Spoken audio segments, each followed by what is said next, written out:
उड़ाऊ पुत्र का दृष्टांत। फिर उसने कहा, किसी मनुष्य के दो पुत्र थे। उनमें से छोटे ने पिता से कहा, हे पिता, संपत्ति में से जो भाग मेरा हो वह मुझे दे दीजिए।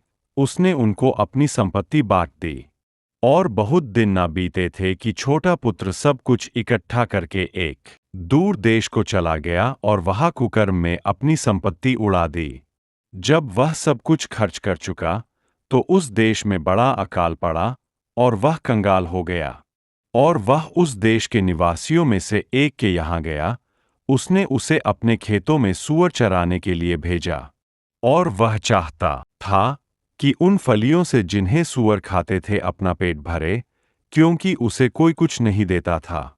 जब वह अपने आपे में आया तब कहने लगा, मेरे पिता के कितने ही मजदूरों को भोजन से अधिक रोटी मिलती है और मैं यहाँ भूखा मर रहा हूँ। मैं अब उठकर अपने पिता के पास जाऊंगा और उससे कहूंगा कि पिताजी, मैंने स्वर्ग के विरोध में और तेरी दृष्टि में पाप किया है। अब इस योग्य नहीं रहा कि तेरा पुत्र कहलाऊं। मुझे अपने एक मजदूर के समान रख ले। तब वह उठकर अपने पिता के पास चला। वह अभी दूर ही था कि उसके पिता ने उसे देखकर तरस खाया और दौड़कर उसे गले लगाया और बहुत चूमा। पुत्र ने उससे कहा, पिताजी, मैंने स्वर्ग के विरोध में और तेरी दृष्टि में पाप किया है और अब इस योग्य नहीं रहा कि तेरा पुत्र कहलाओ। परंतु पिता ने अपने दासों से कहा, झट अच्छे से अच्छा वस्त्र निकाल कर उसे पहनाओ और उसके हाथ में अंगूठी और पांवों में जूतियां पहनाओ और बड़ा भोज तैयार करो ताकि हम खाएं और आनंद मनाएं। क्योंकि मेरा यह पुत्र मर गया था, फिर जी गया है, खो गया था, अब मिल गया है। और वे आनंद करने लगे। परंतु उसका जेठा पुत्र खेत में था। और जब वह आते हुए घर के निकट पहुंचा तो उसने गाने बजाने और नाचने का शब्द सुना।